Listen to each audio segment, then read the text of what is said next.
दुसरीकडे लोकसभेचे विरोधी पक्षनेते राहुल गांधींच्या निवासस्थानी गुरुवारी इंडिया आघाडीची बैठक पार पडली। पण या बैठकीतल्या चर्चेपेक्षा जास्त गाजले ते या बैठकीतले फोटो।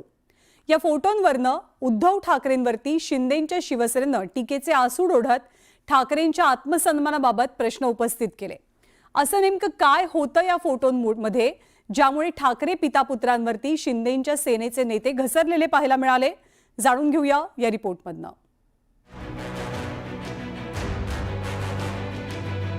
दिल्लीत राहुल गांधींच्या निवासस्थानी झालेल्या इंडिया आघाडीच्या बैठकीचे हे फोटो व्हायरल झाले आणि महाराष्ट्राच्या राजकारणात जणू वादळ आलं। त्यांना त्यांची जागा काँग्रेसने त्यांची जागा दाखवली असेल। हिंदुत्व सोडलं, विचारधारा सोडली आणि आता पदरात पडलं काय? शेवटची रांग, अपमानाची शेवटची रांग। ही उद्धव ठाकरे यांची दशा संजय राऊत सारख्या गांजा राऊत जे आहेत, मी त्यांना गांजा राऊत म्हणतो, त्यांनी त्या भांडीघाशामुळे उद्धव ठाकरे यांच्यावर आलेली आहे। शी हास्यास्पद आहे, अगदीच बालिश आरोप आहे। इन्फॉर्मल गेट टुगेदर होता, कोणी कुठेही बसलं होतं। हे राजकीय वादळ उठण्यामागचं कारण काय असा प्रश्न तुम्हाला पडला असेल तर त्याचं उत्तर दडलंय राहुल गांधींसमोर बसलेल्या इंडिया आघाडीच्या नेत्यांच्या आसन व्यवस्थेत। आता तुम्ही म्हणाल की बैठकीत तर इंडिया आघाडीचे सगळेच नेते फोटोत दिसतात, मग वाद होण्याचं कारण काय? तर त्यासाठी तुम्हाला हा फोटो जरा झूम करून पाहावा लागेल, कारण या बैठकीत ठाकरे पितापुत्रांना स्थान मिळालंय ते शेवटच्या रांगेत आणि हाच धागा पकडून शिंदेंच्या शिवसेनेनं ठाकरेंच्या शिवसेनेच्या स्वाभिमानावरती हल्ला चढवलाय। त्या पिंजरा चित्रपटातील मास्तराची जी अवस्था झाली आहे, ती मास्तरांची अवस्था संजय राऊत यांच्यासारख्या भांडीघाशामुळे उद्धव ठाकरे यांच्यावर आलेली आहे। कशी नशिबाने थट्टा आज माझी मांडली, ही उद्धव ठाकरे यांची दशा संजय राऊत सारख्या गांजा राऊत जे आहेत, मी त्यांना गांजा राऊत म्हणतो, त्यांनी त्या भांडीघाशामुळे उद्धव ठाकरे यांच्यावर आलेली आहे। राहुल गांधींनी त्यांना त्यांच्या घरची भांडी घासायला सांगितली। जोपर्यंत भांडी घासणार नाही तोपर्यंत तुम्हाला बाहेर सोडणार नाही। त्यांनी संजय राऊतांनी भांडी घासली, परंतु अट एकच ठेवली की माझा फोटो काढू नका।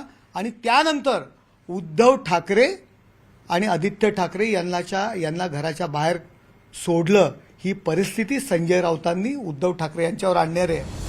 आता नरेश म्हस्केंनी अशा प्रकारे ठाकरेंवर बोचरी टीका केल्यानंतर वादाला तोंड फुटणं स्वाभाविक होतं, कारण शिवसेनेनं उद्धव ठाकरेंना आत्मसन्मानाचीच आठवण करून दिली आणि फक्त शिंदेंच्या शिवसेनेनंच ठाकरेंवर टीकेचे बाण सोडले असं नाही, तर भाजपनंही ठाकरेंना डिवचण्याची संधी काही सोडली नाही। हिंदुत्व सोडलं, विचारधारा सोडली आणि आता काँग्रेससोबत राहिले। गेल्या 2-3 वर्षामध्ये कधी आठवलंय माननीय बाळासाहेब ठाकरेंना काँग्रेस नेत्यांनी हिंदू हृदय सम्राट म्हटलंय? कधी आठवलंय काँग्रेस नेते बाळासाहेब ठाकरे यांच्या स्मृतीस्थळावर जातात? कधी राहुल गांधी सोनिया गांधी मातोश्रीला आल्यात आठवतंय? या सगळ्यांची उत्तरं नाही। शेवटी काय? हिंदुत्व सोडलं, विचारधारा सोडली आणि आता पदरात पडलं काय? शेवटची रांग, अपमानाची शेवटची रांग। शिवसेनेनं सत्तेसाठी काँग्रेसचा हात पकडल्याच्या मुद्द्यावरनं ठाकरेंची राजकीय कोंडी करण्याचा प्रयत्न सातत्यानं होतो। त्या प्रयत्नांना एक प्रकारे बळ मिळालं ते या फोटोंमुळे। ठाकरेंच्या दिल्ली दौऱ्याच्या भेटीगाठींवर निशाणा साधणाऱ्या एकनाथ शिंदेंनी सुद्धा ठाकरेंना काँग्रेसनं त्यांची योग्य जागा दाखवल्याचा दावा केला। स्वाभिमान जेव्हा जे घाण टाकतात, बाळासाहेबांचे विचार विकतात, सोडतात, त्यांना त्याचं काही वाटणारच नाही आणि मग त्यांना त्यांची जागा काँग्रेसने त्यांची जागा दाखवली असेल। त्यामुळे मी त्याच्यावर काही प्रतिक्रिया देऊ इच्छित नाही। दिल्लीतील ठाकरेंच्या मानपमानाचा हा सगळा वाद गांडूळ, गांजा आणि भांडी घासण्यापर्यंत नेत्यांनी नेऊन ठेवला। त्यामुळे ठाकरेंच्या शिलेदारांनी सुद्धा ठेवणीतले बाण बाहेर काढले आणि टीकाकारांची तोंड बंद करण्याचा प्रयत्न केला। अरे त्या मस्केला सांग, दुतोंडा गांडुळा, बाळासाहेब ठाकरेंची शिवसेनेच्या नावाची शिवसेना तोडताना तुम्हाला हे दिसलं नाही का मान अपमान? हां, इथे येऊन चाटुगिरी करता मोदी आणि शहांची महाराष्ट्र, तेव्हा तुम्हाला शिवरायांचा महाराष्ट्र दिसत नाही का? आमचं बघू ना, आमचं बघू घ्या. संजय राऊत हे गांजा राऊत आहेत, भांडी घाशे आहेत, दोन्ही घरचे भांडी घाशे आहेत. पूर्वी पवार साहेबांच्या घरचे भांडी घासायचे, आता राहुल गांधी यांच्या घरचे भांडी घाशे आहेत. ठाकरे आणि शिंदेंमध्ये रंगलेल्या वादात खासदार सुप्रिया सुळेंनी उडी घेतली, कारण राहुल गांधींच्या निवासस्थानी झालेल्या बैठकीत खुद्द सुप्रिया सुळेही हजर होत्या. त्यामुळे सगळ्या राजकीय वादात सुप्रियाताईंची साक्षही महत्वाची ठरली. शी हास्यास्पद आहे, अगदीच बालिश आरोप आहे. इन्फॉर्मल गेट टुगेदर होता, कोणी कुठेही बसलं होतं. मग असं म्हणू का, अखिलेश यादव दुसऱ्यात बसले होते आणि प्रोफेसर साहेब पहिल्या रो मध्ये असले, आदरणीय पवार साहेब तिसऱ्या का चौथ्या रो मध्ये? असं काही बसण्याची सिस्टम नव्हती. तो काही प्रोटोकॉलचा कार्यक्रम नव्हता. आम्हाला सहकुटुंब, आम्हाला एकत्र जेवण्यासाठी बोलवलं होतं. त्याच्यामुळे त्याच्यात एक प्रेझेंटेशन होतं, ज्याला जिथे वाटलं तिथे तो बसला. तो काय सरकारी कार्यक्रम नव्हता.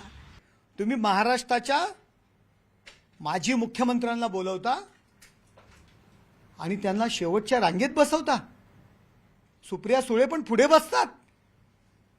सुप्रिया सुळेंना काय आहे त्याचं? त्यांना त्यांचं महत्व वाढवायचं आहे. त्या नरेंद्र मोदी साहेबांनाही भेटतात, अमित शहांनाही भेटतात आणि राहुल गांधींनाही भेटतात. त्यामुळे त्यात राजकारण काय आहे ते तुम्ही समजून जा, आम्ही सांगायला नको. विविध कारणावर वेगवेगळ्या कारणांवरून ते वेगवेगळ्या जणांना भेटत असतात. त्यामुळे सुप्रिया सुळे काय म्हणतात त्याच्यावरती डिपेंड नसतं. सत्ता असो किंवा नसो, राज्याच्या राजकारणात मातोश्रीचं स्थान कायमच वरचढ राहिलंय. देशातल्या मोठ्यातल्या मोठ्या नेत्यानंही त्याचे प्रोटोकॉल दूर सारत मातोश्रीवरती पायधूळ झाडल्याचं देशानं पाहिलंय. त्यामुळे जेव्हा मातोश्रीचे वारसदार उद्धव ठाकरे राहुल गांधींच्या घरी शेवटच्या रांगेत दिसले, तेव्हा त्याचे राजकीय पडसाद उमटणं आपसुकच घडलं. पण ठाकरेंच्या खुर्चीवरनं कोण कोणाचे पाय ओढण्याचा प्रयत्न करू पाहतंय, याचीही चर्चा राजकीय वर्तुळात रंगली आहे. Bureau report, news 18 Lokmat. तर ठाकरेंनी शेवटच्या रांगेत बसण्याचा हा विषय आज दिवसभरात बराच गाजलाय. ठाकरे जेव्हा NDA सोबत होते तेव्हा त्यांना पहिल्या रांगेत स्थान होतं. आता ठाकरेंचं दिल्लीत स्थान काय आहे हे समोर आलंय असा टोला लगावलाय देवेंद्र फडणवीसांनी. आमच्याकडे तर ते नेहमी पहिल्या रांगेत राहिले, आमच्याकडे आमच्यापेक्षाही पहिले ते राहिले. त्याच्यामुळे आता तिथे काय त्यांचा मान सन्मान आहे तो आपल्याला लक्षातच आलेला आहे. भाषणामध्ये खूप म्हणायचं की दिल्लीसमोर मान झुकणार नाही, दिल्लीसमोर आम्ही काय पायघड्या टाकणार नाही. पण आता दिल्लीत काय परिस्थिती आहे आणि ते सत्तेत नसताना काय परिस्थिती आहे हे बघितल्यानंतर थोडी दुःख होतं. पण ठीक आहे.